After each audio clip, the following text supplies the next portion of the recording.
In the year 2125, years after the four giant towers appeared out of thin air, the main character loomed over the corpse of a woman. He grabbed the sword he had just stabbed into her chest moments ago and remarked that victory had cost countless apostles their lives, but they had still defeated submission, one of the four natural disasters. Suddenly, a female voice called out his name from behind him. He immediately turned around and exclaimed her name, Ellen, in surprise. Seeing the sole of her shoe in front of him, she swung her leg, and he quickly grabbed her ankle, saying that kicking someone was an illness and she needed treatment. She responded that she had told him many times not to get into trouble during battle. He was a nimble killer, not a powerful warrior. Plus, she didn't let him call her that. She said her name, Molly, syllable by syllable, and he stood up with a smile, acknowledging she was too worried about him. She pouted resentfully and crossed her arms over her chest, asking who was worrying about him and that he shouldn't exaggerate. She just didn't want to drag his corpse around later. Embarrassed, she looked away, then took out a handkerchief and wiped the dirt from his face. She added that reinforcements were about to arrive, and he would become a hero who had overcome one of the four disasters. And a hero shouldn't show up dirty. A second later, a male voice rang out, calling them idiots before impaling their bodies on the blade of a huge two-handed sword. The main character was surprised to see his friend Xiaoen in front of him, asking why they weren't best friends. Pulling the sword out of their bodies, he laughed and asked if friends weren't for betrayal. Ellen fell to the ground, and Molly's body fell on him. Xiaoen claimed he stole what was supposed to be his. The hero who killed the disaster was supposed to be him and only him. He approached the main character, putting his foot on Molly's corpse, raised the sword over his head, and declared he would replace him as the hero, while he himself would become the traitor who killed Molly. Then, he struck, and the main character's life ended. Suddenly, the main character felt pain and abruptly rose from his chair, screaming loudly, causing all the students in the class to turn their attention to him. Seeing today's date on the board, he thought it was 2121,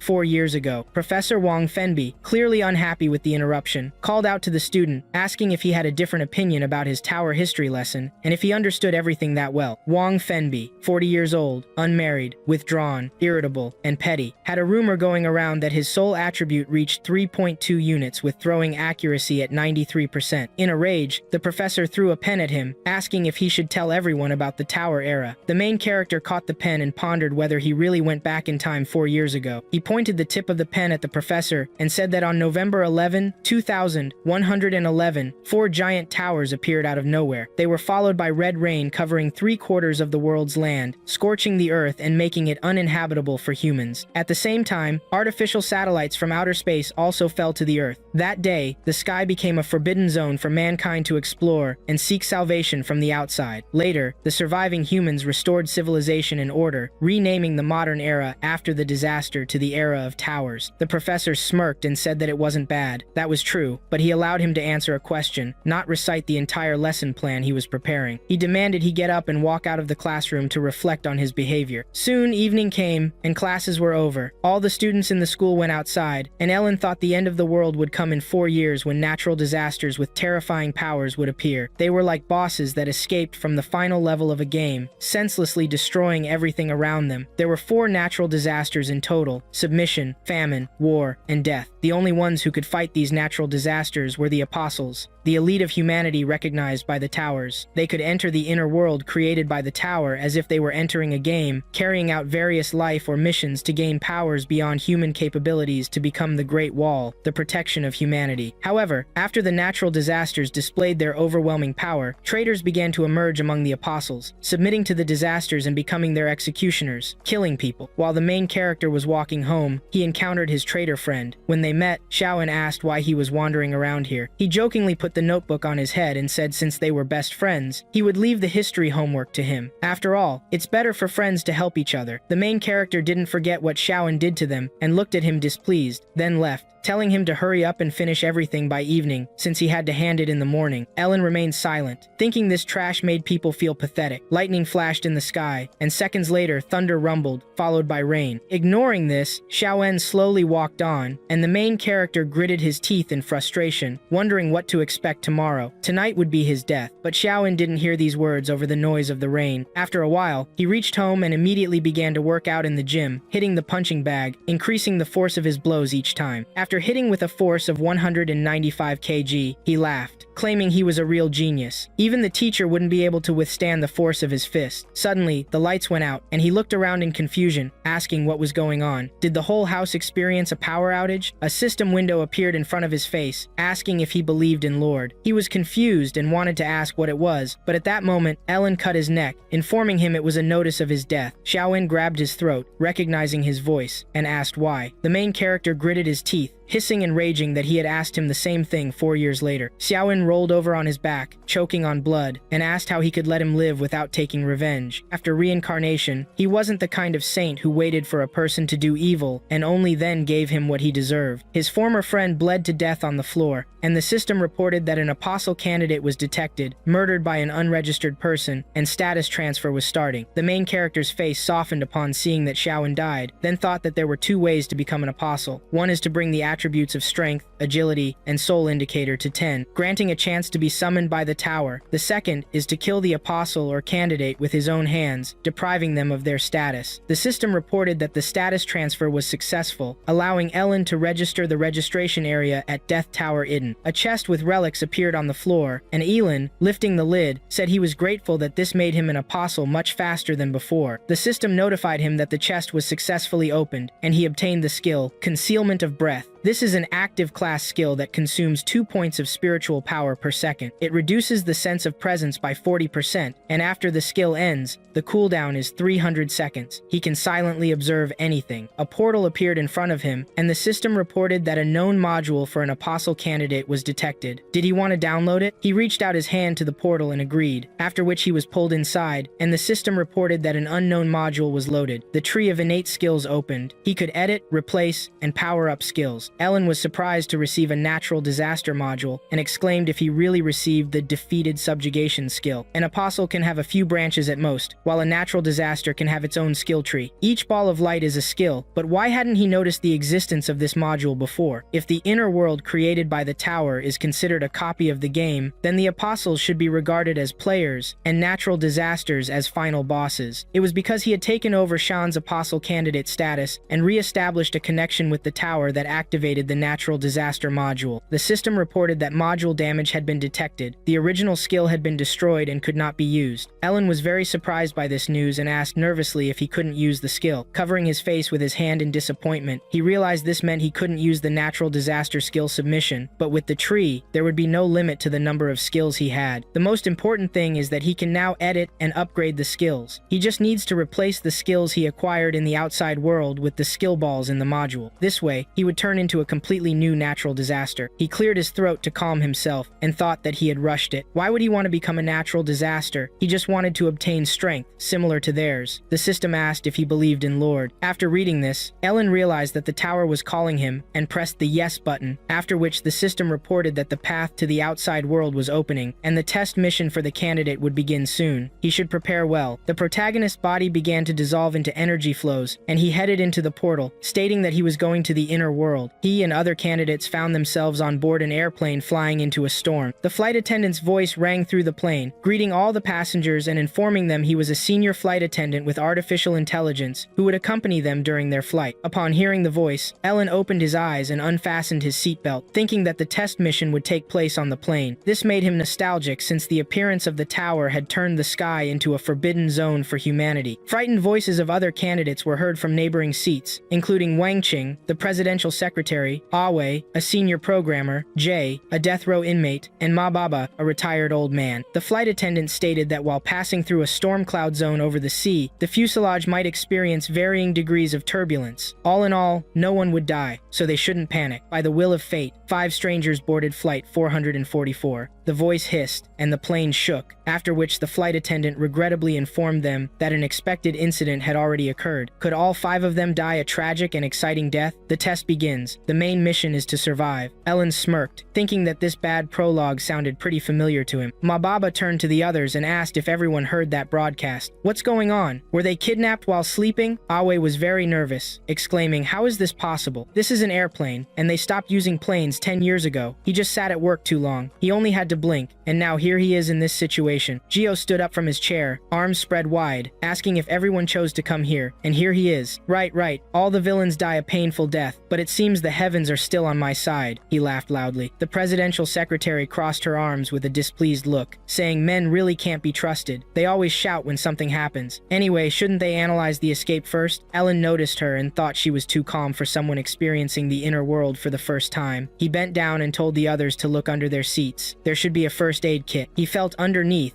and thought that to reduce the difficulty of the rookie mission, the tower prepared survival props for the test subjects. Opening the box, he saw a fruit knife and an old parachute bag inside. One feature of Flight 444 is that the parachute bag, of a certain age, has not been serviced for many years. Taking the items, he lingered his gaze on the bag, thinking that whether the parachute opened at all was purely a matter of luck. According to the unshakable rules of the tower, the person who uses this will die. It isn't useful for escape at all. It's a trap that would lead to chaos among them, and then they'd have to start fighting over it. Ma Baba listened to the protagonist and found a first aid kit under his seat, exclaiming there really was a container here. How did he know about this? He had a life jacket and a bottle. He picked up the bottle and, checking the expiration date, asked if it was a bottle of expired coconut milk. G's face darkened as he twirled the life jacket and helmet in his hands, asking if these freaks wanted him to land on his head. At that moment, the programmer looked under his seat and grabbed his head, exclaiming there was nothing under his seat at all. Why didn't he have any container? Yi Lin thought this was irrational. Even if the props were naturally hidden, the tower wouldn't skip preparing the equipment. Wang Qing like Sala place.0. Meanwhile, she found a parachute and cheerfully announced it to everyone else. All eyes turned to her, and she casually checked the rest of her box. Suddenly, the programmer lunged at her and grabbed her by the neck, demanding the parachute because he wanted to live. The woman began to choke, but then Ge yanked the programmer away by the collar and pulled him back, dragging him off her. He rubbed his bruised nose and called the programmer a Four Eyes with annoyance. In retaliation, the programmer pounced on GGA, hitting him on the head and shouting that the parachute was his. At that moment, Ellen approached Wang Qing and took the parachute from her, thinking that this woman had been too relaxed from the start. The instant she found out about the parachute in her box, she immediately announced it, deliberately stoking an argument and a fight a cruel tactic, but what did she gain from it? Ellen asked Shah if he had a parachute, and when Shah agreed to give it to him, he handed over the bag. The programmer took it in confusion, thinking it best to offload this hot potato as soon as possible. The programmer grinned and asked if Shah wanted to showcase himself as a fearless good guy, and then he jumped out of the plane, laughing loudly and claiming that today the wind was noisy. He noted there was one last parachute left, and they could fight over it slowly. Ellen watched him go with a grin, thinking this was the first time he'd met someone ready to meet death with a smile. However, this mission couldn't have an absolute dead end. There were no rescuers on the plane. The only option left was to head to the cockpit. Suddenly, a man fell from a seat right at his feet, startling Ellen, who exclaimed that there was another one here. He thought the broadcast had made it clear that there were only 5 people on this flight, but now there was a 6th. His eyes narrowed with suspicion. Something else had snuck in among them. He found another container under the Seattle life jacket and a regular rescue hammer. The life jacket fit snugly and was high quality enough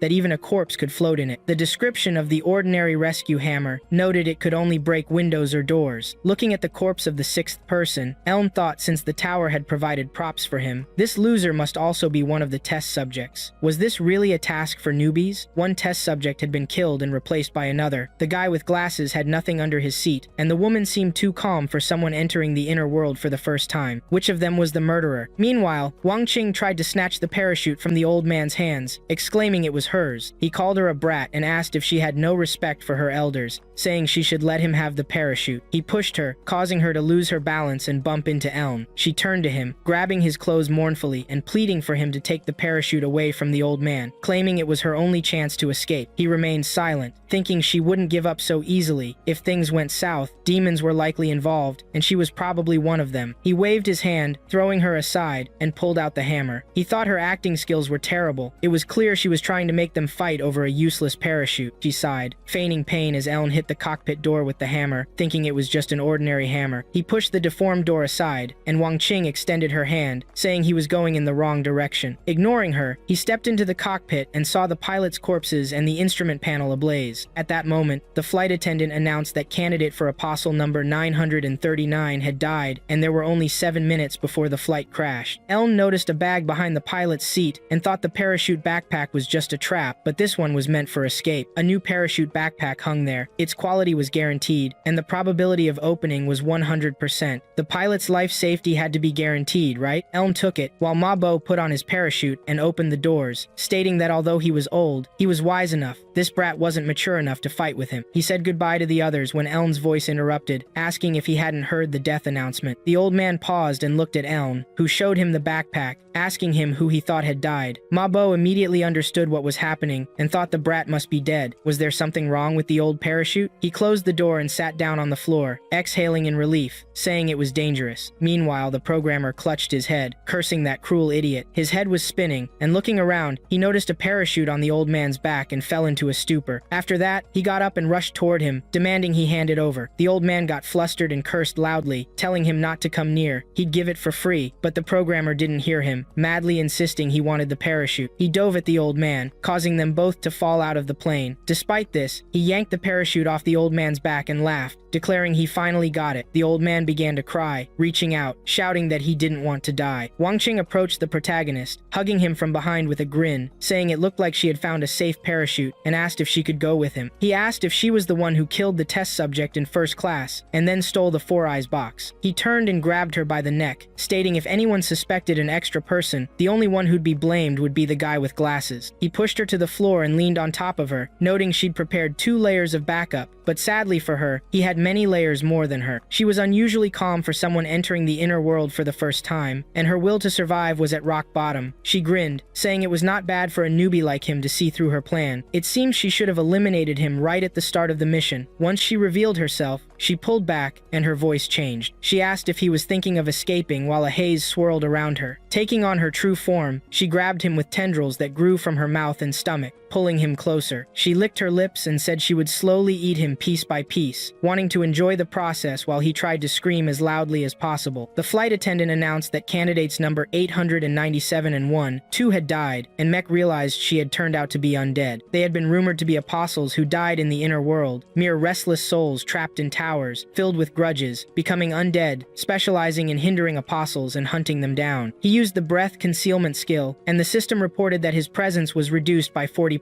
In Wang Qing's eyes, he suddenly vanished from sight, prompting her to exclaim, "Where is he?" She began looking around, and he asked if she thought he was planning to escape. She realized he was right in front of her, at which point he pounced, spinning the knife and asking, "What made you think I was planning to escape?" Gripping the knife's handle tighter, he swung his arm, the blade flashing dangerously close to the undead's throat. She managed to dodge his attack, smiled, and said it was incredible for a newbie to have such powers. However, she reminded him not to forget that she had once been an apostle. He wasn't the only one here with skills. A ball of energy ignited in her hand, which she hurled at him, but he defended himself, gritting his teeth. She spread her arms wide, smiling, saying that compared to his skill, her ability was on a higher level. She could temper every muscle and bone in her body. In other words, she had an immortal body. MC stepped back, thinking he didn't want to take any chances, but he'd have to rip her to pieces. With that in mind, he leaped forward, and as soon as he landed, he swung his knife and stabbed her, causing her to exclaim, "Did he have a second skill all this time?" It turned out he used the Vibro Edge skill, which, when continuously struck, causes resonance, destroying the original structure of the object. He began to attack again, and she exclaimed that this was impossible. How could a newbie who had just entered the inner world have 2 skills at once? He replied it was because he created it himself. Lunging forward, he thought that after reincarnation, he had lost the skills acquired in the tower, but the combat skills learned after countless battles remained ingrained in his memory. She parried his strike and exclaimed, "Is he kidding? I don't care about his tricks. The outcome will be the same. I have an immortal body, I just feel ticklish from his attacks." He ignored her words, gripping the knife handle with a serious look. She asked if he didn't hear her, and did he enjoy tickling her so much? She raised her arms, exposing her body, and licked her lips, telling him to try harder. A little pain wouldn't hurt. He caught his breath after so many blows, and the knife in his hand shattered. She questioned why he stopped, saying that he could only wag his tongue. She wouldn't feel the slightest pleasure from such a hunt. She rushed at him, yelling that this was such a disappointment. He was just a worthless piece of trash, so he could go to hell with his mother. He smirked and asked if she hadn't realized yet that the countless blows and impacts had caused her body to completely crack, making it so he could only activate it. He pointed at her with a smile, and the cracks on her body widened, causing her to panic and exclaim, "How is this possible? I have an immortal body. How could I lose to some newbie?" He put his hands in his pockets, replying that if she had an immortal body, she wouldn't have turned into undead. Her body started to disintegrate, and her head fell to the floor, but she wasn't worried at all. She smiled and asked if he thought he had won. He didn't. They were all his toys. One day he would die, and she would be there waiting for him inside. She laughed, and he raised his foot and crushed her head, silencing her and stating that he didn't have time to listen to her. The system reported that the I-rank undead was destroyed, and he received 800 chaos points. The flight attendant announced there were 3 minutes left before flight 444 crashed. Meanwhile, MC put on a parachute, opened the doors, and thought about what chaos points were as he jumped down. The plane's nose began to ignite behind him as he fell. He thought that while he had killed the undead before, he had never encountered anything like this. The plane plummeted into the water, and the system reported that candidate 110 had completed the main quest, rating it S rank, with an attribute increase of 0.8. He also received a spatial pocket, a communication function, and his status was upgraded to a first rank apostle. The calculation of death point rewards began. He received 5% for difficulty, a 25% evaluation bonus, bringing his total to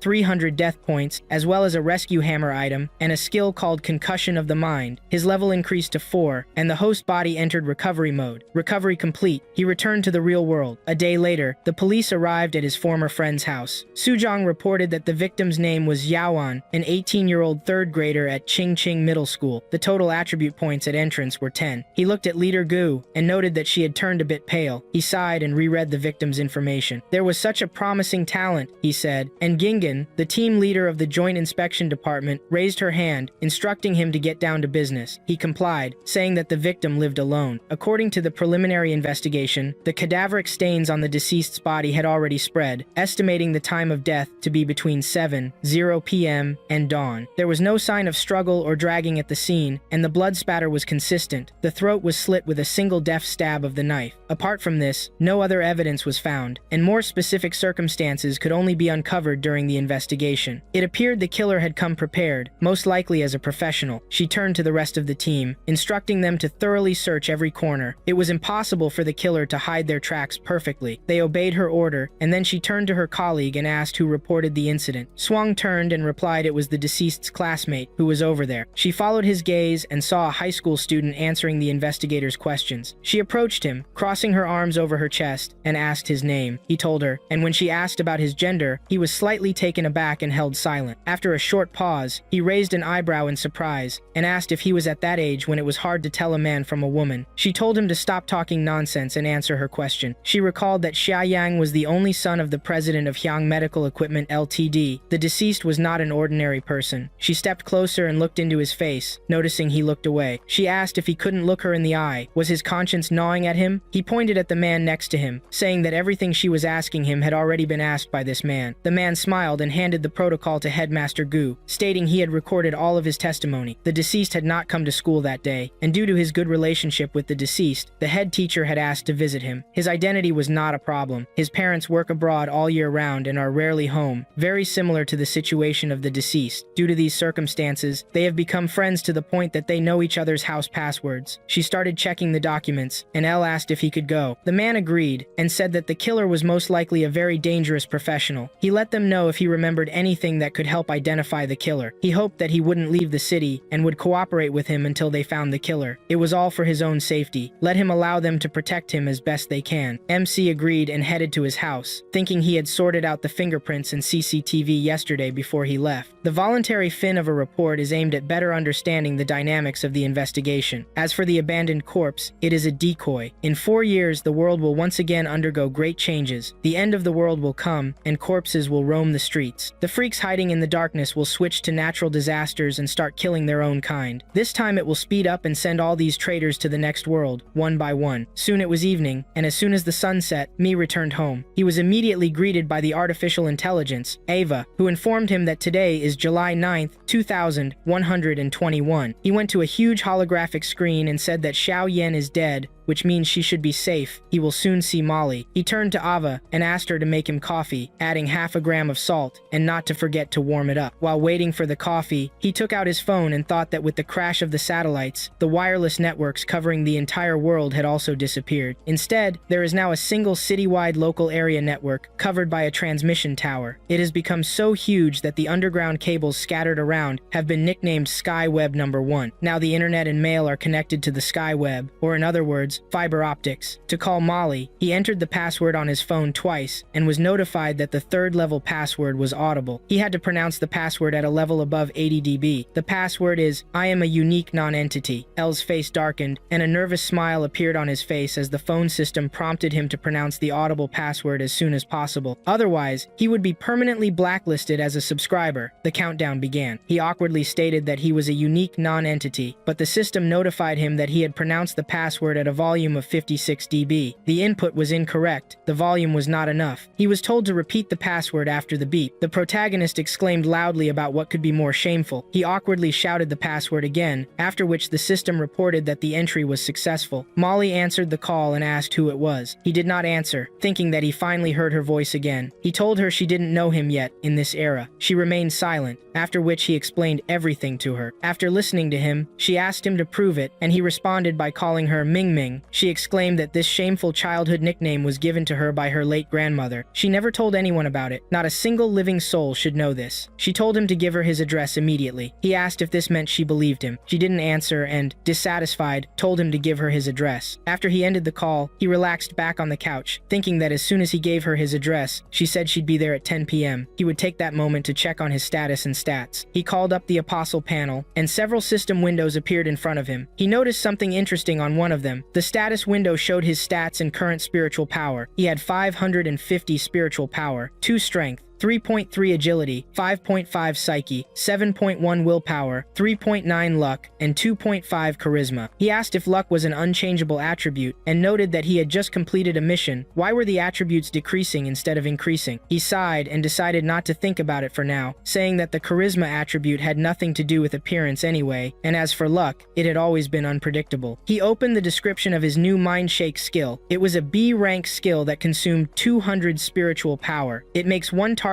within 200 meters dizzy. The effectiveness of the skill directly depends on the characteristics of its target, he thought. Of course, the created skills are not displayed on the panel. The system reported that the natural disaster module recognized the skills available for improvement. Did he want to replace the damaged module skill with subsequent improvement? He agreed, and the system reported that 500 chaos points were spent. He had 300 points left. Concealment of breath improved to following the shadow. MC thought that now it was clear to him why no chaos points were given for killing the undead in his past life. They are needed to improve skills in the natural disaster module. After improving the skill, the decrease in the sense of presence increased from 40% to 70%. If he pumps it up again, would it be the same as turning on ghost mode? Now, following the shadow consumes 3 points of spiritual power per second. He ordered the system to upgrade this skill, but it reported that there weren't enough chaos points, so the upgrade could not be performed. He then decided to upgrade concussion of the mind, but the system again reported a lack of points. He smirked and thought that if there weren't enough chaos points, they just needed to be earned. The most important thing was he discovered that after upgrading, subsequent upgrading was available. He saw a skill fragment floating in front of his face, and thought that after investing a new skill into the natural disaster module, the previously existing skill was destroyed to a fragment. He clicked on it, and a system window appeared in front of him, showing that 2 more fragments were needed to create the skill. After logging out of the system, he leaned back on the couch, saying that if he got 2 more fragments, he would be able to create a new one, and he would be rich. How many skills could such a huge tree of innate skills from the natural disaster module give him? Suddenly, he dropped the phone from his hands, and it fell to the floor, breaking. Meek thought that his luck was really going down. He bent down to pick up his phone, and at that moment, he heard a knock on the door. Walking up to the door and checking his phone at the same time, he noted that she was 2 minutes late. As soon as he opened the door, he immediately saw a woman's leg in front of his face, but he was able to dodge in time and snatch the knife from Molly's hands, saying that it seemed she had already developed a habit of hitting people in the face. Kicking people in the face is a disease that needs to be treated. After that, Molly entered the house and sat down on the sofa, saying that she didn't care who he was, but if he called her by that name again, she swears she will trample him to death. Her face darkened, and she added with a smirk that she would do it with all cruelty. He handed her a mug of hot coffee, and replied with a smile that he readily believed it. He thought, isn't this just a childish nickname? Why does she feel disgusted by it? She took the mug and, putting on special glasses, analyzed the composition of the drink. The system told her that the main ingredients are water, caffeine, and tannic acid. It does not contain any harmful substances, so she could rest easy. Miniature insect bombs were ready to detonate. She could set off the explosion at any moment. These small bombs flew all over Ellen's house, and he smiled nervously, saying that this was worthy of a scientific and technical genius. He was thrilled that she demonstrated technology that was ahead of its time. Did he think she was going to blow up his house if something went wrong? She told him not to even try to curry favor with her. Not only had the stranger managed to find out her encrypted phone number, but he had also learned her nickname. How could she come to such a meeting unprepared? She brought the mug to her lips and took a sip of coffee, the taste of which surprised her greatly. She looked up at Ellen with a stunned look and asked if he even knew the taste of her favorite coffee. She wondered if this was a coincidence, but even during the call, he had said that they knew each other. An idea occurred to her, and she decided to test her guest by asking who he was. Let him just not say that he came back from the future. She thought that if he was a time traveler, he was a valuable subject for study. Mick smiled nervously at this time and thought that the apostles were not allowed to reveal the secrets of the tower and the inner worlds to ordinary people. Otherwise, they would suffer a terrible punishment. How could he explain this to her? Having thought of something, he approached her and said that it was a secret, so let her not blab about it to anyone. Because of his unexpected approach, she became scared and again wanted to kick him, telling him to keep his distance. Feeling his hand on her leg, she looked at him with her eyes wide open in surprise. Pushing her leg aside, he approached her face and said that, in fact, he was an invisible angel who had been protecting her all this time. He appeared only now to ask for something in return. She exclaimed that she thought he was just an object for research. Did he decide to deceive her? He took a step back and crossed his arms over his chest, asking if she didn't believe him. She exclaimed in response that only an idiot would believe that it's 2121 now, and he's telling her romantic things about time travel from 2021. He suddenly vanished into thin air, and she jumped up from the couch, cursing loudly in surprise. She put on her glasses and said that the analyzing glasses couldn't detect any biometric waves. He just disappeared. Meanwhile, Meek was on the next level. The system reported that the inner world channel was open since he had reached the 4th level. The transfer was being made to the 4th floor. Let him prepare. Ellen thought that the 4th level was not so much a level as an indicator of his current strength rating in the tower. Based on the overall rating, the tower sends the apostle to the corresponding floor of his world. He found himself in a deep forest, and the system welcomed him to the 4th floor. A long time ago, there was a mountain of ghostly fog inhabited by both humans and demons. Eventually, 5 young demon hunters accidentally wandered there. They carried blades to kill demons, bringing a faint light to the mountain of ghostly mist. This is the legend of this place. The trial begins. The main task: defeat the leader of the demons. If you fail, total destruction will occur. Friendly reminder: close the doors at night. Ellen smirked and said that the plot reminder is still the same. How exciting. A small silhouette appeared among the trees in the distance. Approaching it was a frightened girl. She noticed the hunter and ran towards him, shouting at him, "To run, there are demons here!" He rushed towards her and ran past her, thinking that killing the undead brought him chaos points. How much will he get for the demon? The girl turned around and exclaimed that he was running in the wrong direction. There's a demon eating people. Meanwhile, chomping sounds were heard near the huge withered tree, and 2 silhouettes were visible, slowly approaching this place. Andy noticed that the girl was following him and asked why she went with him. She hugged her shoulders, shaking with fear, and said that the demon ate her dad. They approached the tree, and the demon, hearing their voices, stopped eating the corpse and looked in their direction. The girl screamed loudly in fear, and the demon immediately ran in their direction, and she screamed very loudly. After that, Ellen picked her up and asked if she was screaming so loudly to attract his attention. The demon approached her and swung his hand,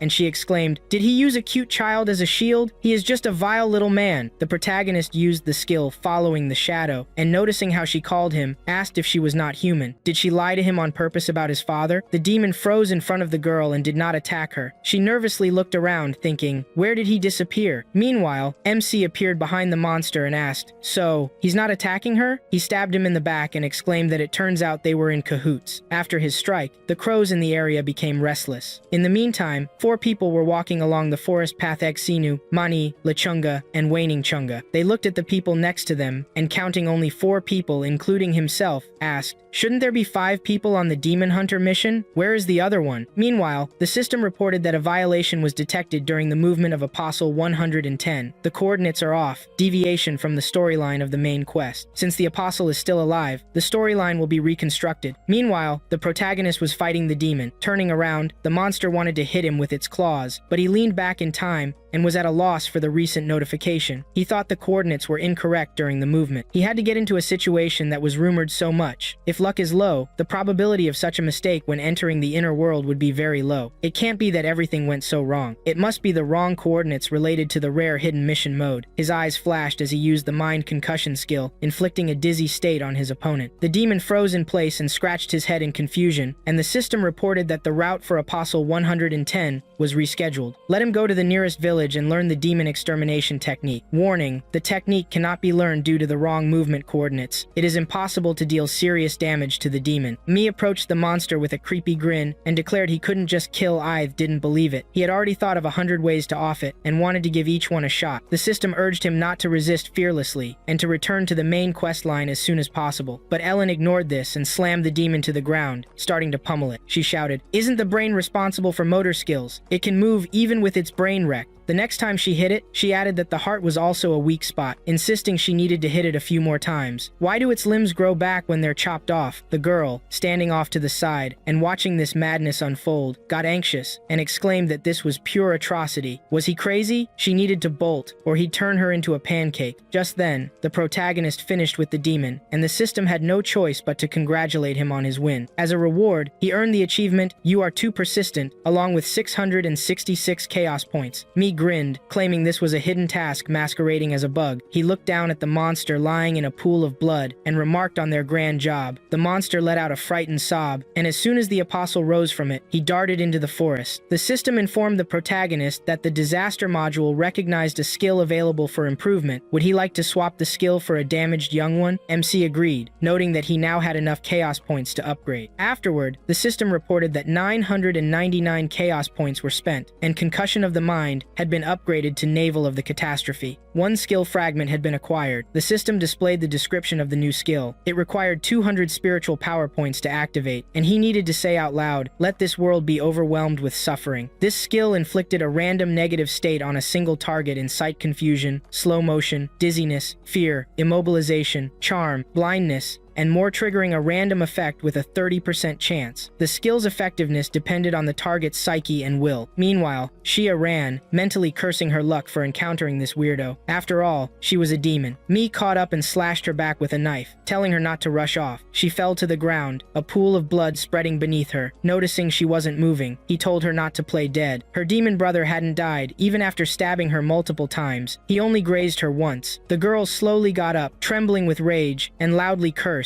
saying he stabbed her in the back. Cracks appeared around her red eyes as she exclaimed, "Don't I look cute enough?" Completely enraged now, she stood and roared at Ellen. He said, "Let this world be overwhelmed by suffering," and got smacked with the fear effect. In her little demon eyes, everything changed as she screamed in terror, noticing his eyes and mouth had swapped places. He asked if she was bringing this up after scaring her like that. She hit the ground and foam bubbled from her mouth, leading the protagonist to comment on her low mental stat show. Could she even call herself a demon with those? But activating the skill felt pretty shameful. Suddenly, he heard a fabric rustling in the wind, and his grin vanished. Hovering behind him was a woman in red robes named Nangu. Shia immediately regained her composure, calling her mom, and exclaiming it was all his fault for hiding her. MC spun around in surprise. "Mom?" She looked at him oddly before rushing into the forest. Her daughter yelled after him, saying he was running away. The woman pursued him, cutting down every tree in her way. Mi thought he hadn't received the demon extermination technique yet, so it was best to run from this demon. He needed to hurry to the village in the west to study it, moving at full speed while noticing her hair was sharp enough to slice through trees. He figured she was fast. He only needed to confirm his guess. Stopping, she hugged him and said his smell was different from the villagers' first-grade stuff. He looked her in the eyes and recited the activation phrase. The demoness let him go and peered into his face. The system then reported a random charm effect activated when using the skill. The demoness knocked him down, smiled, and introduced herself as his dear wife. The hero asked if she was the demon leader. Homu took off her outer robe, calling him husband, and playfully put her foot on his shoulder, saying he first called her mother, and now the demon leader. Was he trying to play a role-playing game? He lightly lifted her foot with his hand and replied with a grin, saying that since she wasn't, he'd just take his daughter and leave. After those words, he tossed her aside, and she landed on the ground, saying he was so energetic and hot-tempered that it hurt her. He shot her an annoyed look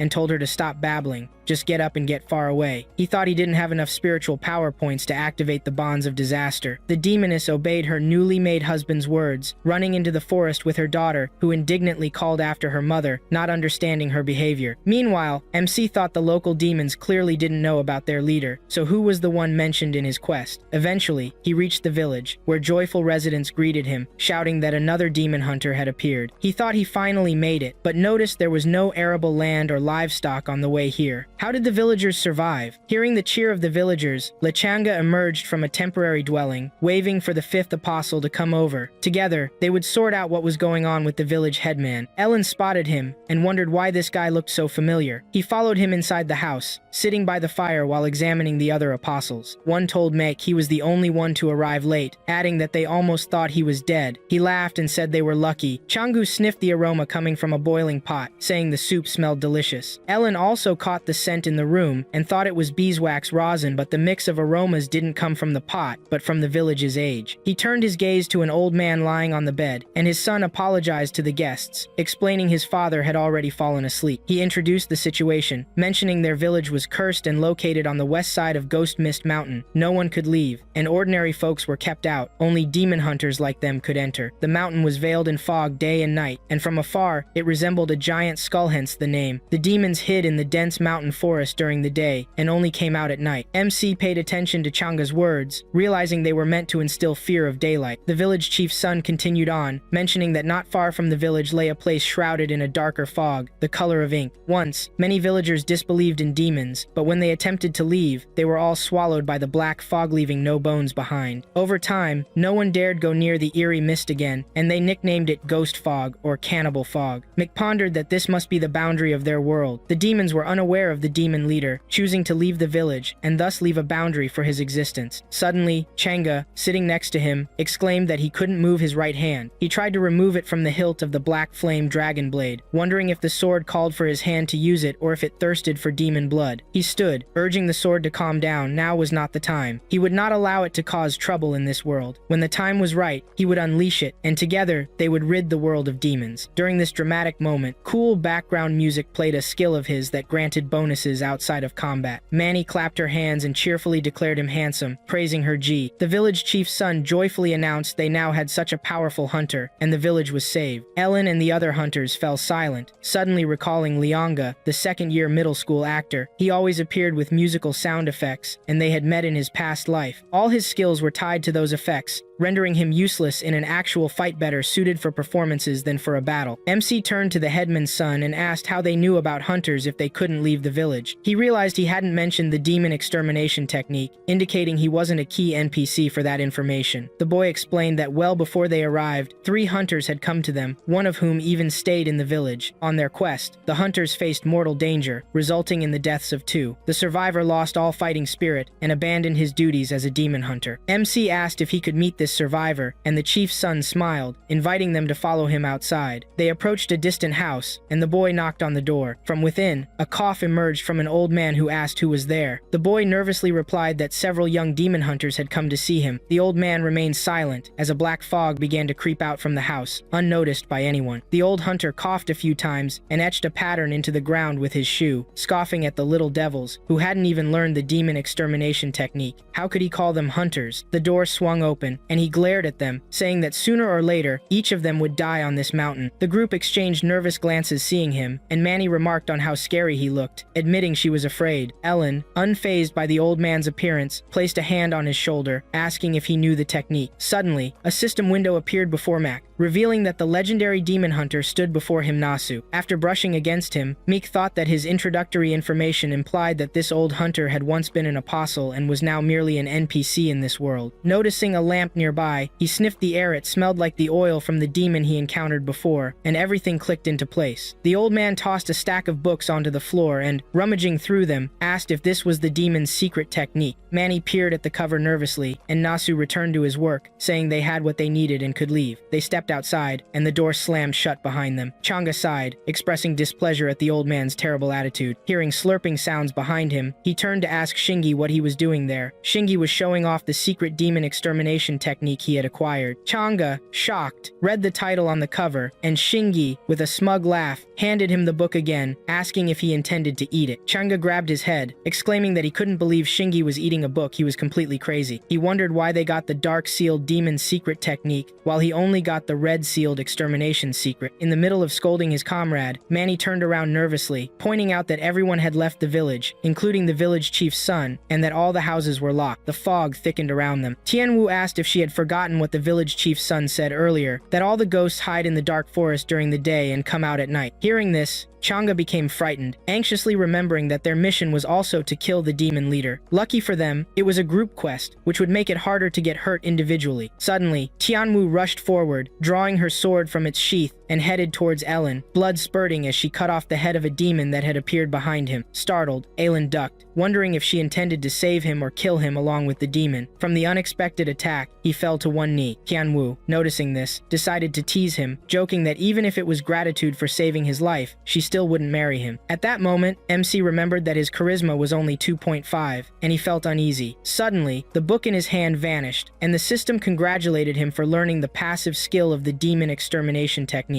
A window opened, detailing the Ranky skill, allowing him to see the weak points of demons for easier killing. After a successful kill, he could gather a demonic aura, with the skill only available in this world. Then, Tanu's eyes widened in surprise as she spotted a massive silhouette of a swordsman behind Mick, freezing in place. The protagonist controlling the silhouette lunged forward, lopping off the demon's head, moving past the girl and approaching the corpse, asking if she would now wish to marry him. She was left speechless. Meanwhile, he checked the system window, which reported that an adult demon had been defeated, granting him 1 unit of demonic aura. The demonic aura points had been unlocked, and he found he had 1 point out of 1, 0. The rating was also unlocked, which he could check for himself. As a reward for the kill, he received 23 chaos points and a piece of meat. Focusing on the last reward, he reflected that it was just as he expected. This was a food source for the villagers. In the past, NPCs were demon hunters hunting demons for nourishment. Demons ate people, and people ate demons. Chang'e moved closer to the corpse, nervously asking if they were demons, while Manny tightened her grip on his hand, turning around to warn him that many demons lurked in the fog. Hearing this, the other apostles scanned their surroundings, noticing thousands of red eyes staring back at them. Chang'e became nervous and said there were too many of them to count. He thought his skill was only good for deceiving people. There was no real combat at all, so he had to use them. He activated the skill BGM and swung his blade, telling them to listen to him. Now that the enemy was so numerous, they should unite and fight back. Let them listen to his command. They would divide them equally among themselves. He thought he had quietly taken a safe position, saved face, and strengthened his leadership. What a genius he was. But at that moment, only Man and I stayed by his side, awkwardly saying that they had all already run away. He was very surprised, and when he saw the demons rushing to attack, he shouted loudly that they were scoundrels. Meanwhile, the protagonist swung his sword, cutting several monsters at once on his way, mentally apologizing to Chang'e, thinking that his useless skill could only be used as bait. He tried his best. He was a good guy. Right now, he had more important things to do than kill demons. As he continued to run, he suddenly heard Jun's voice saying he had arrived. Ellen asked if he was waiting for him. He was surprised and thought, was he really thinking the same thing as him? Had he been pretending to be an idiot all this time? Jingi looked at the huge stone in front of him and called it a friend, saying that so many years had passed since they met. He struck the stone with his blade and exclaimed that today the heavens would judge the outcome of their battle. The protagonist remained silent, watching him as he attacked again, smashing his sword and exclaiming that this was amazing. He was very strong, as expected of his sworn enemy, but he should not underestimate him. He used both of his fists against him. Unable to watch this any longer, Ellen stepped aside and covered his face with his palm, saying he had imagined too much. He ran on, thinking that they had all forgotten the most important detail. The condition for passing this world was to defeat the leader of the demons, not the demons themselves. There was no time limit for this mission, so they also organized an NPC to provide them with demon extermination techniques. There was a high probability that the demons would become stronger every night. If they did not find the leader, they would be finished off sooner or later. He thought that the true meaning was in the phrase of the main quest.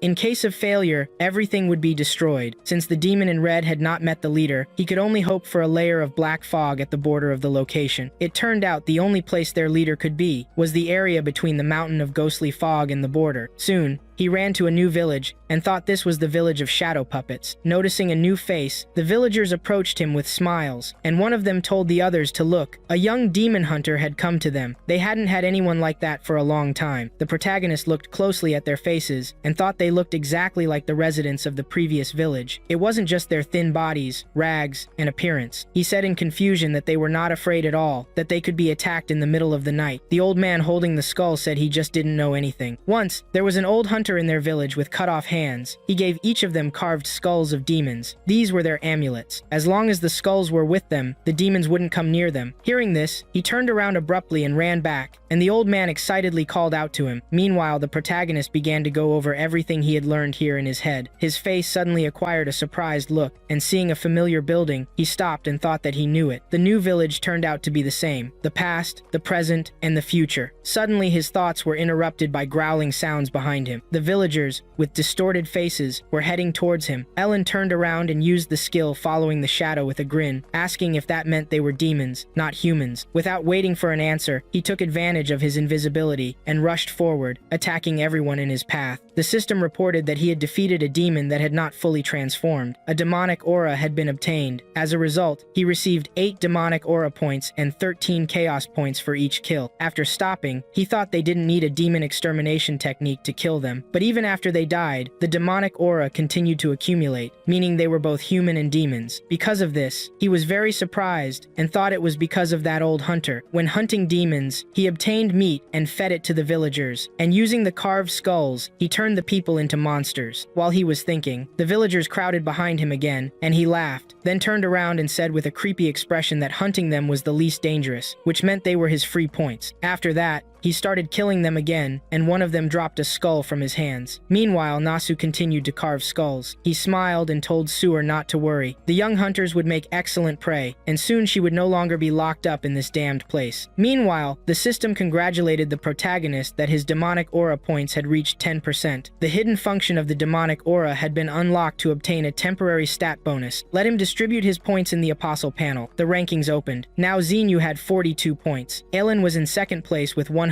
points. In third place with 17 points was Jingy, and in fourth and fifth place were Chango and Manny with 1 point. The system reported that the temporary stat bonus could not be carried over from this world. After adding points, there were only 3 stats available for enhancement: strength, agility, and psyche. Rapid temporary stat improvement may cause physical discomfort. Let him be careful. Looking at his status window, the protagonist thought about the temporary buff. Beginners usually make a boost to strength and agility, which can help during battle. But what they don't know is that increasing the psychic stat increases the overall amount of spiritual power for apostles who rely on their skills. Constantly using it is the best guarantee of being protected. Meanwhile, a huge cloud of dust gathered near the stone that Jingy was hitting. Chango, running away from the demons with Manny, exclaimed that they still managed to escape from the monsters surrounding the village. She remained silent and thought that she wanted to pretend to be his stupid fan to use him, but she never thought it would be so useless. Hearing footsteps behind him, Chunga stopped and grabbed his sword, saying that someone was coming. Jingy rushed out of the dust cloud, recognizing familiar faces. He called out to them while Chunga exclaimed in annoyance, asking where he had been all this time, knowing it was better to fight in a group. Seeing demons running out of the cloud, he cursed loudly and told the girl to run. He had brought the monsters with him. Meanwhile, Tien Wu fell for Hu's trap, and her daughter, standing before her, warned that this huntress was dangerous. She had killed so many demons alone. She raised a bat at her and was about to strike, exclaiming it might be better to smash her head. Just then, Ellen activated a skill, and the demoness fell under the charm again, calling for her husband, saying that here he was. Her daughter and Tianu were surprised. She rushed to meet him, declaring she would serve him well. Floating in the air, she threw her legs over his shoulders, and he asked if she knew an old demon hunter named Nasu. She didn't answer that, and asked what role he wanted her to play this time. She could devastate him. The protagonist delivered a sharp blow, saying that wasn't the answer. Shiasha called for her mother in fear. He glanced at the demoness who had fallen to the ground, and thought that since he didn't receive a reward for killing, it meant she was still alive. Just then, the rest of the hunters appeared in the clearing, and 2 of them were surprised he was so cruel to the demoness, who began to slowly rise into the air, and Ellen asked her comrades why they were frozen. They needed to leave. The demon extermination technique didn't work on her. After that, the demoness lunged at him, angrily exclaiming it was already the second time. What had he done to her? She started cursing him, shouting that she would tear his corpse into 1,000 pieces. Tianu wasn't in any rush to leave and asked if he suggested they run away. A true swordsman would never retreat before an enemy. She thought her wound was so serious she could barely move and couldn't let others know. Otherwise, they might take advantage of it and attack her for her items. The protagonist picked her up and threw her over his shoulder, telling her she didn't have to go. He thought his skills weren't fit for the front lines, but hers would be valuable to them. He ran into the forest with his comrades, and Chunga exclaimed what he was even doing. They were much faster than him. Soon they reached the old hunter's house and stopped. Chunga smiled and said he understood everything. Ellen was so smart. If they couldn't handle it themselves, they should let the old hunter deal with them. They went inside and didn't see him, so they asked where he was. The main character said he taught them the extermination technique, but it was just the most basic version, only good for hunting small demons. He hoped he would come and save them. Hearing loud footsteps behind him, Chunga turned and saw demons approaching. He shouted in fear what they should do. The main character replied they needed to close the door. The door slammed shut, and the guy excitedly exclaimed that he wanted to kill them. It was over. They'd deal with him. The meek told him not to worry. They wouldn't die. He had forgotten about the hint given to him at the start. When night fell, all the villagers locked themselves in their houses. Demons couldn't access places with closed doors. They left this survival method so that if anything happened, they could escape from pursuit. When he laid her on the bed, she thanked him. Seeing him starting to untie her belt made her nervous, and she exclaimed what he was doing. He handed her a jar, saying it was demon fat. She should apply it to her wounds. He looked at it and thought he got the fat after killing a monster. Now he would test it in action. The description said it was fat formed after liquefying a demon, which slowly restores physical damage. He decided to apply it to her body, taking off his top shirt and touching her wounds. She got nervous and asked him to wait, but he continued, moving to her feet. She grabbed her head and said she felt so cold. Let him put out the lamp. He blew out the fire without further ado, and she awkwardly said he could continue. Meanwhile, the red moon rose over the mountain, and the old hunter Nasu stood by the two graves. He said they had been stuck in the same place for 10 years. Let them be patient for a little longer. The new hunters were very young. They still didn't know the true ending that happened to the demon hunters. The names Nongu and Bisha were carved into the tablets. After reading this, he bared his teeth, showing demonic fangs, and said very soon they would replace them, and they would be free from this mountain. Soon it was morning, and all the apostles continued to sleep in the old man's house. After waking, the protagonist opened his eyes, and the old man, as usual, was sitting on the bed carving a skull. He asked if he was awake. If so, let him get out of there. Yi Lin thought who the hell he was. After that, the rest of the guys woke up, and Yasu kicked them out of the house. Chunga scratched the back of his head, saying the old man still had the same terrible character. They got into that situation because of a low-ranking extermination technique, so they should take revenge on him. Ellen asked if he ever thought about why he gave them just this version of the demon extermination technique. First, he wants to protect those two demons. Chunga didn't let him finish, asking if he wanted to say the old hunter wasn't weak, which is why he brought them to his house. He asked if they hadn't looked at the door's description in the village. He walked up to the door, read the description, and said that the only one available to them in the entire village was the old hunter's house. While he was explaining this, Tianu came up to him and touched his shoulder, awkwardly asking him to add her as a friend. Before that, a system window appeared, informing him that an unknown apostle had sent him a friend request. He accepted, and their comrade, eyes sparkling with delight, said she was so thoughtful. He completely forgot about the unlocked chat function after completing the beginner quest. They all needed to add each other as friends. He thought one had a genius brain, and the other was incredibly strong. He should hurry and become their leader. The girl looked at him with a menacing expression and loudly told him to get out of her sight, which made him upset. Did she yell at him? Didn't her attitude change way too much from one person to another? He was an actor, and she didn't like his cute face. She walked away, and Ellen put his hand on his comrade's shoulder, telling him not to worry. He could add him as a friend. He would tell him what to do and how to do it. Suddenly, a villager yelled from the side, shouting that he was a hero. He ran up to Chunga and grabbed his hand, saying he knew he wouldn't sit idly by and would kill all those wicked demons. He wanted to answer that it wasn't like that, nervously turning around and not seeing his comrades, thinking where they went. The man didn't pay attention to this and handed him a core, asking him to accept it as a token of appreciation from the village. The guy took it and, after reading the description, exclaimed in surprise that this thing could increase his demonic aura. His face immediately lit up with delight and pride, and he told him not to worry. He would set out tonight to kill all 7 generals of the demon army, staining his sword with their blood. Manny looked at the core in his hand with a gloomy expression while Meek went into the forest where the stone with the village's name was located. As he walked along the path, he glanced at the status window and realized that killing demons last night had given him quite a lot of chaos points. The description of the demon extermination technique stated it could only be used in this world. But what if he added it to the natural disaster module to improve it? The system said he needed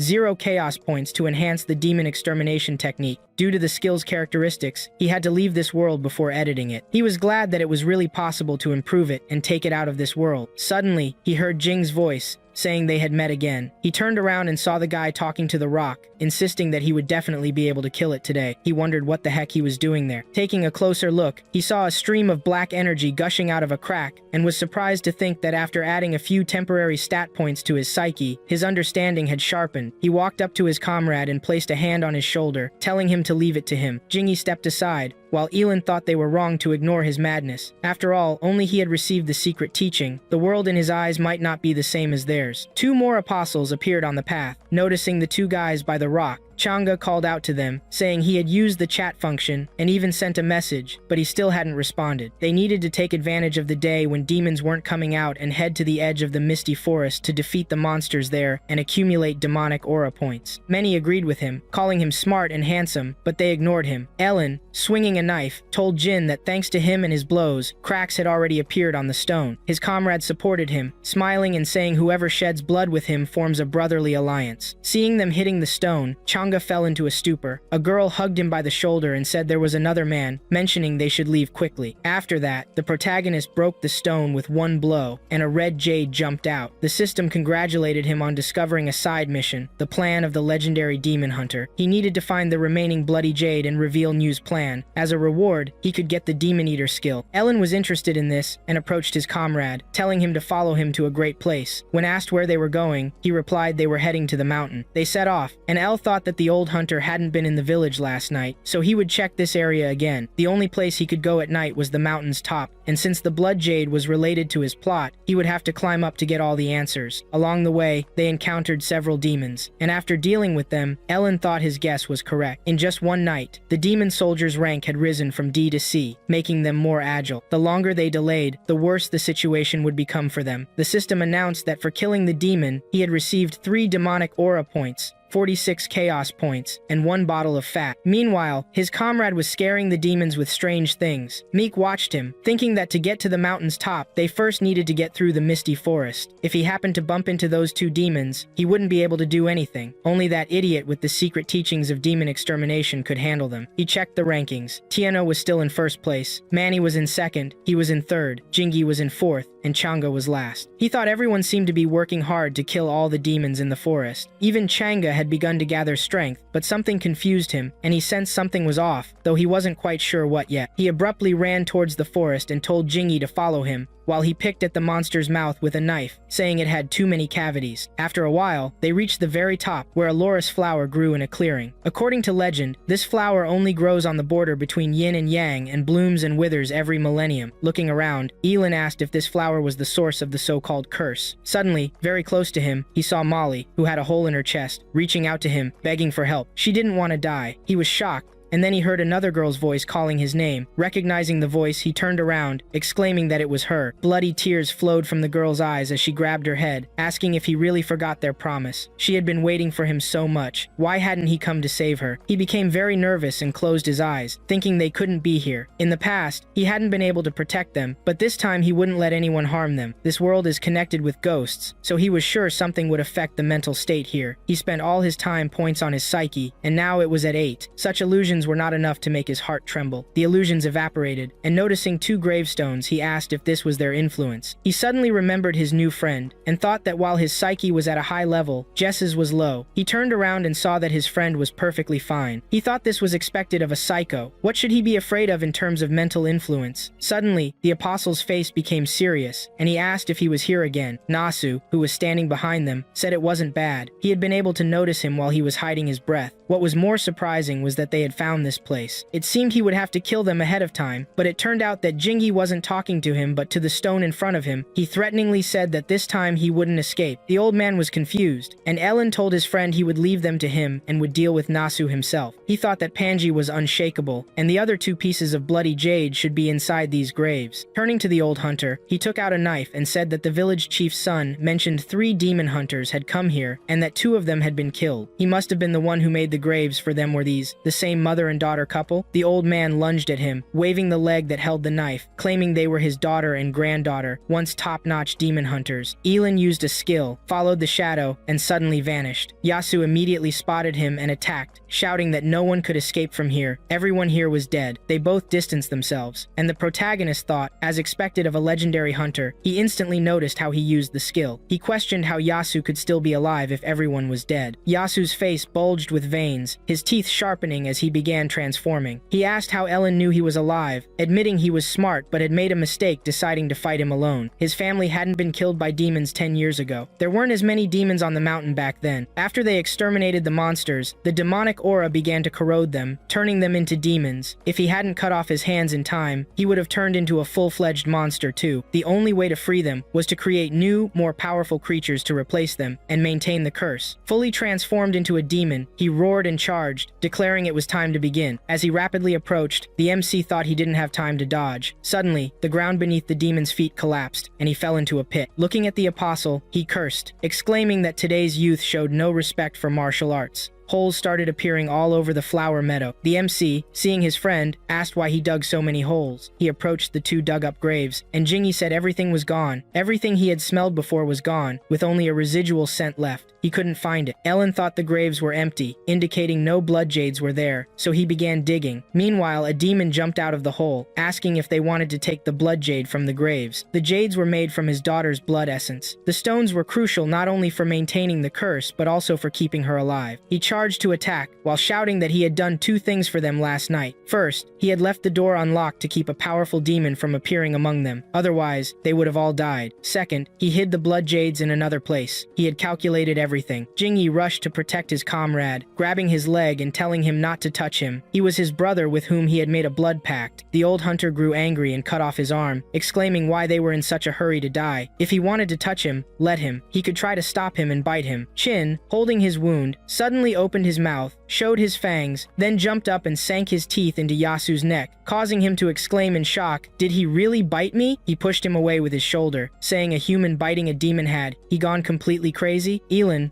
who appeared from behind at that time, said it was true he was crazy, but he had widened the path while he narrowed it. With that, he stabbed him in the back. Yasu pointed out that what he had given him was a low-ranking extermination technique, effective only against low-ranking demons, so he couldn't defeat him with it. Today's youth were too foolish. He could play with them freely, but he didn't listen and struck again. Afterward, the system congratulated him on completing the side mission of the legendary hunter's plan, feeling blood gushing from his back. The old hunter exclaimed that he had hidden his blood jade there. After that, a black sphere appeared in front of Ellen, and the system reported that the Demon Devourer skill had been unlocked, usable only in this world. The skill didn't consume anything. It could absorb B rank and below demon generals, gaining double the demonic aura points from them. He asked what rank Nasu was, and the system replied that he was a rank. He sighed in disappointment. He and his companion ran toward the mountainside, and the demon yelled after them, claiming they wanted to run away after stealing the jade. They were so naive. As soon as he said that, loud roaring sounds came from the mountainside. A horde of demons blocked their path, ready to attack. Because of this, the apostle stopped, and the old man laughed, saying he never thought he'd summon demons to the mountain. Being a demon himself, he managed to bite him, but now he would take revenge for it. He ordered the demons to attack. Yi Lin stretched out his hand, starting to pull the monsters toward himself, asking what he thought. How likely did he expect that he would start summoning them? Seeing this, Nasu was shocked, saying this was the demon absorption technique. He was so young and already held a long-lost technique. Even if he were the greatest genius, he wouldn't be able to master it without 50 years of training. How the hell did he master it? But the MC didn't answer. He was absorbed in the action of the skill. When the demons moved into his body, he heard their sorrowful voices saying they were in great pain, pleading to be saved from this damnation. Ellen thought that these voices belonged to the lamenting dead. Their negative emotions were consuming him. He screamed loudly, accepting the demonic power within him, and Nasu laughed, declaring he was one step ahead. The top of Ghost Mist Mountain was the boundary of yin and yang energy. Using this technique would devour him before he could devour anyone. In his current state, he was already half human. Soon he'd become a demon and completely lose his mind. But contrary to his expectations, Ellen didn't lose his mind. Instead, he struck Yasu on the head, saying this was the state he was looking for. Because of the powerful blow, the demon's body bent in half, his feet sliding on the ground as he cried out. He hadn't lost his mind. He still maintained the state of a human demon. He was simply crazy. Only a complete fool would take such a step. He straightened up and asked what he was. A fool who still couldn't kill him without a high-ranking demon extermination technique, making it easy for him to kill him. The whites of the protagonist's eyes turned black, and with a smirk, he asked who said he would be the one to kill him. Under his command, a crowd of reckless demons rushed at the old man, who screamed loudly. Ellen then exclaimed with a wide smile that, as he expected, low-ranking demons would only listen to the strongest of their kind. He thought that without a brain, they still couldn't tell whether he was really one of them or not. The system sent a notice to all the apostles, due to the end of the hidden mission by Apostle 1. To maintain the balance of difficulty in the world, the strength of the demons would be increased at nightfall. C-rank demons would be promoted to B rank. Because of this notification, the protagonist began to worry, recalling a similar situation he had encountered before. But even if the demon generals were promoted to rank B, they were still within the rank he could absorb. Would the increase in difficulty make it harder for his comrades to pass? Now his plan would be impossible to complete. There was only one thing left. The higher the rank, the more demonic aura he could obtain from kills. This difficulty tempted him to absorb as many rank B demons as possible and quickly increase his aura points. Suddenly, Nasu screamed loudly, drowning in the crowd of reckless demons. He exclaimed, "Who the hell is he? I can't deal with this." There was little time left. He shouted the names of his daughter and granddaughter, calling his enemy an idiot and asking if he thought this was the end. They would all die on the Ghost Mist Mountain. None would escape. Yi Lin turned away from him and smiled, stating he came from a world where he killed more demons than them. He checked the rankings and saw Manny in first place, thinking, did she really rise to first place in such a short time? Chunga fan is not that simple. The system suddenly congratulated him on exceeding 50% of the demonic aura points. The hidden form of the demon beheading blade was unlocked, and the weapon upgraded to the demon's slaying blade. He received a bonus of 0.1% of the demonic aura after killing demons. Despite this small improvement, the MC was not upset, thinking it was time to take advantage of it, so he entrusted the hidden mission to Chunga. Meanwhile, at the very edge of the misty forest, heavy sighs were heard from the apostles standing in front of the demon's corpse. Chunga wiped sweat from his face and caught his breath, asking what that notification was, and what Ellen was doing there anyway. Demon soldiers were hard enough to kill, and now there were demon generals. He was already tired of it. He looked to the side and asked Manny how the situation was, but not seeing her nearby, he was very surprised and exclaimed, "Where did she go?" He suddenly remembered she had not followed him from the start. At that moment, the system reported that his friend, Apostle 1010, sent him a message. He looked at it and wondered why he suddenly needed to write to him. He probably wanted to brag about completing a hidden mission, but after reading the message's content, he was taken aback. Soon, evening came, and by sunset, he had already descended into the village where corpses of villagers lay everywhere. Breathing heavily from running, he mentally told Ellen to just try to set a trap for him. Stopping in a clearing, he noticed Dian standing among the corpses and called out to her in surprise. Then behind him, he heard Manny peeking out from around the corner of a house, saying she was finally glad he arrived. With tears in her eyes, she rushed toward him, exclaiming she was so scared and had to hide instead of entering. She had seen everything she wanted to buy a demonic core from the villagers, but they refused her, so she simply killed them all. Throwing down her sword, she fell into his arms, and he told her not to be afraid. He would definitely protect her. At that moment, Shasha approached them, along with the other demons, giggling and saying that demon hunters were more cruel than them. They even killed their own kind. Noticing a demoness in red floating in the air nearby, Chunga exclaimed that this was the end. They were surrounded on all sides. Tian immediately took action, pushing off the ground, jumping high and extending her sword forward, telling the demoness to die, but she pulled back just in time. Meanwhile, Manny showed her true colors, drawing her weapon with a smirk and telling Tian to die. She swung her whip, piercing Tian's body with a sharp tip, and mentally telling her not to blame her for standing up for the villagers and trying to take the core from her when she was destroying the village. She had become her enemy. First, Manny swung her hand again, pulling the tip out of Tian's body, causing blood to spurt from her wound and mouth as she fell to the ground. Tian cursed softly, thinking getting a scar on her back was a disgrace for a swordsman. It would have been great if someone had covered her. Suddenly, a gust of wind swirled around her, and she was surprised to see Ellen in front of her. He deftly caught her and asked with a smile if she was unable to dodge. She shouldn't have invested all her temporary attribute points into strength. She should have spent a little on dexterity too. Seeing her, her husband,